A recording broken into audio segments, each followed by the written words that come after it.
Hello my friends, I'm Duchess and welcome to my YouTube channel. Today I'm going to tell you guys what my top 10 favorite webtoon tropes are.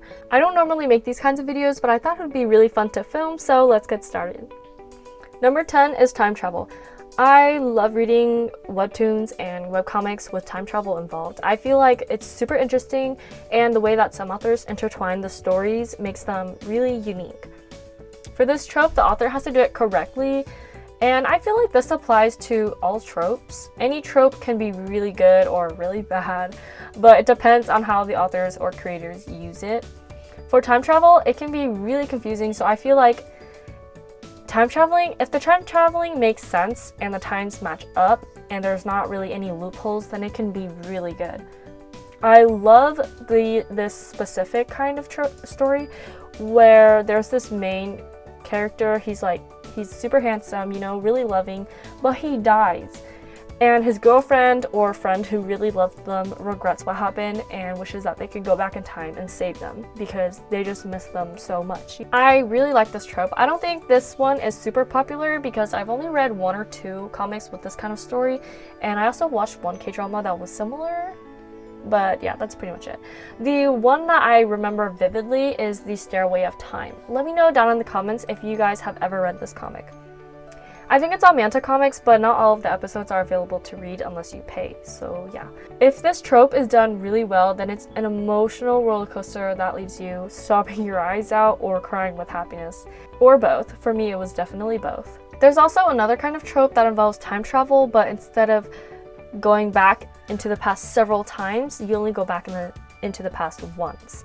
And this usually happens when the main character was wronged in their lifetime, so they're given like another chance to redo their life by some higher power like God or something. This basically gives them the opportunity to turn their lives around and get revenge. This trope is pretty popular recently, and I kind of see it everywhere. One comic that I really like with this trope is The Villainess Turns the Hourglass. I don't like every single story with this trope, there's just so many, but it depends on a lot of factors.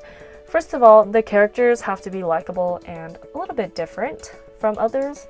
Their backstory has to be different from the other 1,000 stories with the same trope.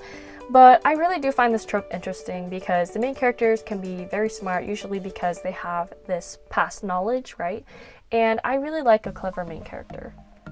Number 9 is magic powers. I mean, I am literally making a comic with magic powers, so yeah, I like magic powers. I think magic is super vague and it can be anything, you can get very creative with it. So there are many different types of magic systems and forms of magic, so comics with powers can be super interesting and fun to read. One example of this is Unordinary. I started reading this comic like 3 years ago, and it might have been one of my first comics with magical powers in it. It's one of a kind, and the magic system is really well built. Everything makes sense in regards to their powers and how they use it, and yeah, it's really good. Another example is Jalaz and Mr. Ice Cream Isn't Melting from Canvas Webtoon.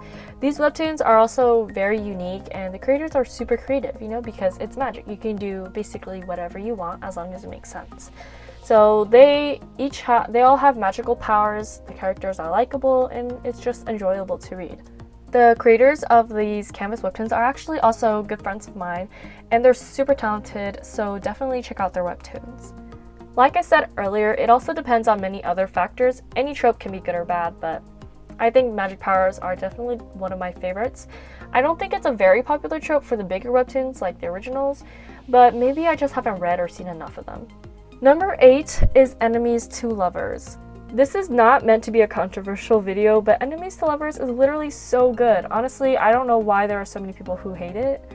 For the past 3 years, I've been seeing a lot of hate around the Enemies to Lovers trope, and I just don't get it. I think Enemies to Lovers is super sweet, it can be realistic, it's cute, and it can make you feel a bunch of emotions. Not everyone starts off on the right foot, and I think that the way that some authors can portray the progression of the character's relationship and develop it throughout the series can be so amazing. It just has to be done right and somewhat naturally. The first time I ever read an Enemies to Lovers comic was a super long time ago, and I have no idea what I read. I have no memory of it, but I am in love with this trope, so I probably had a good reading experience with that.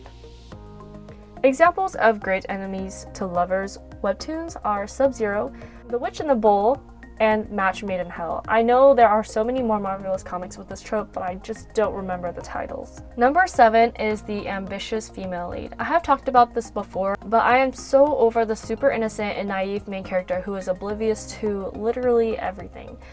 I quite dislike this kind of main character because she's really not that relatable. Anyways, it's mainly just comedic or annoying. It also depends on how the author displays her character and how the character acts when things happen and things like that. Anyway, I like a confident and intelligent main female lead. It's much more interesting to read a comic from this character's point of view. You're not stressing out too much because you know that she's smart enough to figure things out. You don't get super frustrated because she understands things, and she's super badass most of the time. Some good examples of this are Navier from The Remarried Empress, Hyen Park from Unholy Blood, and Arya from The Villainous Turns the Hourglass. In these webtoons, the main female lead is super strong and not necessarily physically, but emotionally. They know what they want, they work hard, they're not gullible or easily accept defeat, and I think that these are qualities of a strong woman. It's inspiring and captivating to read how these women think, how they act, and what they say. Something I also wanted to add was that being an ambitious female lead doesn't mean that they're like stoic or have no emotions. That's one of the things that I think a lot of people noticed about Navier from The Remarried Empress. A woman can be strong and still have emotions, so I feel like Navier is a bit too cold and expressionless. I saw a lot of people say that. So again, it does depend on how the creators make them, but overall Navier is a queen. Number 6 is Death, which is going to sound weird, okay, but death can be beautiful and I love it in comics. For some reason, I really like sad events. You know, I like to cry and feel emotions when I am watching or reading things. So yeah, anyone else? First of all, it can be super brave and selfless, you know, if it's like a sacrificial thing. If it's not, then sometimes they just end up dying, but their death results in like victory, or they saved the world because this guy sacrificed his life, or he died and saved the world. So yeah, death is often symbolic of something, which makes it so meaningful, and it can be very emotional, especially if you're attached to the character, which you usually are. Death can also be a motivator to do something or continue on with some important task or journey. I don't want to read a comic where people die left and right because that's just absolutely awful. The death has to have some sort of effect on the story or on the main character. One example of this was Father Michael from Unholy Blood. I cried a lot when he died, even though he was only part of the story for 3 or 5 episodes, because he played an important role in the main character's death. We got to know about him a little bit, you know, we knew his backstory, and his death motivated the main character to go on and do what she needed to do.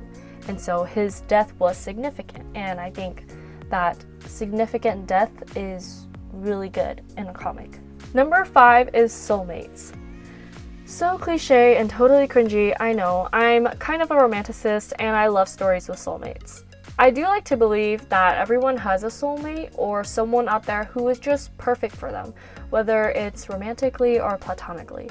I think that we don't always meet our soulmates in our lifetime, so it's really interesting to read about it in comics and just think about the concept of it, because it's just so cool. I haven't read that many soulmate comics, unfortunately, but I would definitely love to. For this trope, I have the same experience that I did with the enemies to lovers trope. I don't remember what I read that made me love this trope, but I love it, and that's that. I feel like this trope can also be a part of any romantic comic, because all the romances and relationships feel like they were meant to be. So, kind of like they were soulmates. I don't remember specific comics with this exact trope, but some that reminded me of it were See You in My 19th Life, A Good Day to Be a Dog, and The Stairway of Time. The way that the love between the characters are portrayed can seem like they were fated to be together no matter what. Also, the events that happen in the story that get in the way of their relationship test their love for one another, but they're still together in the end. And so I feel like this is what also makes the soulmate trope so beautiful, because it's such a pure and unconditional love. Also, I wanted to say that Soulmates is different from Love at First Sight because I don't actually really like Love at First Sight. It's a little bit unrealistic if you ask me. But yeah, soulmates meaning fated to be together, not love each other the moment they lay eyes on each other. Number 4 is the super friendly and nice male lead. Don't get me wrong, yandere and tsundere, however you pronounce it, can be interesting, but I'm totally in love with the super friendly and nice male lead. I mean, mean male leads are pretty overdone, just like how the super dumb female characters are. I understand that men aren't really supposed to be like all that emotional or super nice, or maybe people think mean and dominant men are more attractive, but I personally think that a super thoughtful and honest guy is much more attractive. It's easier to fall in love with this kind of character, and he doesn't need some kind of like tragic backstory to explain his poopy behavior or to justify his actions. Sure, this nice guy might make mistakes or unintentionally, purposefully hurt the female lead, but when a nice guy does something like this, it's forgivable. I mean, of course, it depends on like how terrible it was, but it's more forgivable because we know he's a good person. I guess the same thing could be said about the mean type, you know. Yeah, sure, they're probably a good person deep down and just made a lot of mistakes, but I just find it harder to accept their apologies because they're kind of mean, you know. I also think that this type of male lead better fits and relates to men in the real world. Sure, there are probably mean guys out there, but I think it's kind of stereotypical. I don't think most guys are going to act hot and cold around people they love and don't like, or be like super rude to someone they have feelings for, you know? Number 3 is slice of life.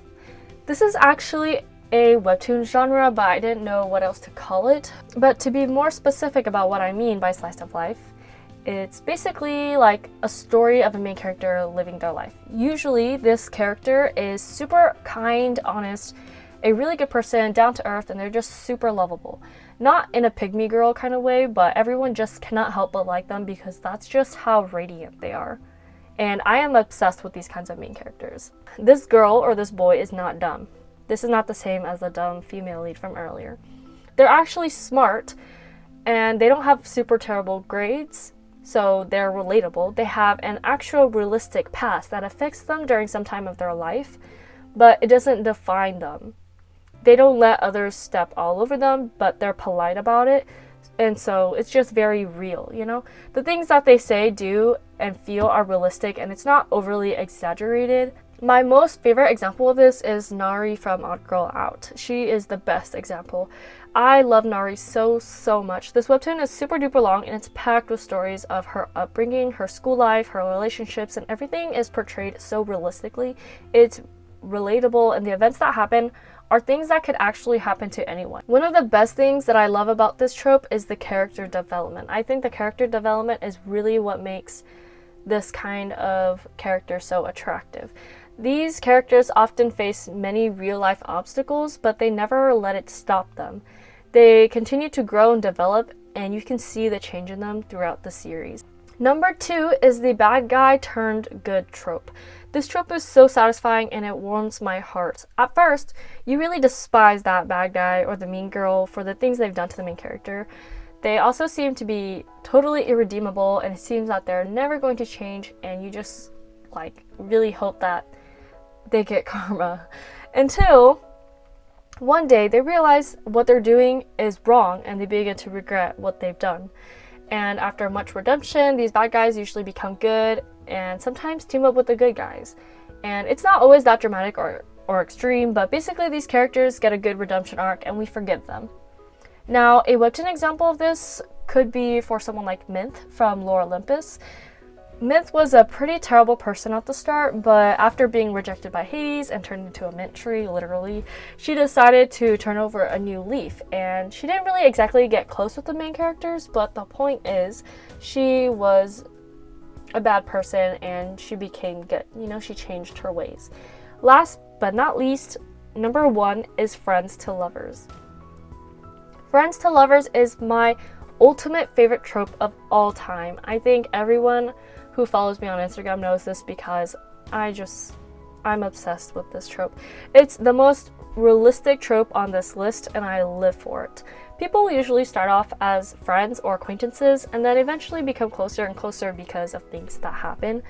Or they grow up together as friends and eventually they see each other romantically, and I love that kind of friends to lovers as well.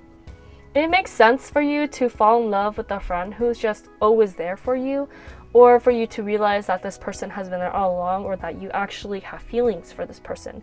Because when you're friends, you generally share information with each other that you don't tell others.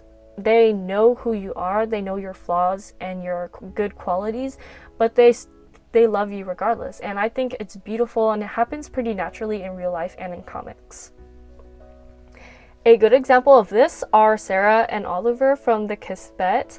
Sarah is literally always talking to Oliver about her problems, usually boy problems, and she starts to catch feelings for him and vice versa, because they didn't like each other that way at first. In fact, I would say that they didn't really like each other all that much to begin with, but because they're just always there, they just eventually started developing feelings for each other because they tell each other things that they don't tell others, and not necessarily on purpose, but it just happens that way. Alright, so those are my top 10 favorite webtoon tropes. I hope you guys enjoyed this video. Let me know down in the comments below if you guys like any of the tropes that I mentioned. That is all I have for you guys this week. If you guys enjoyed this week's video or learned something new, please give it a thumbs up, subscribe, and click the notification bell to get notified. Thank you so much for watching. I hope to see you next week.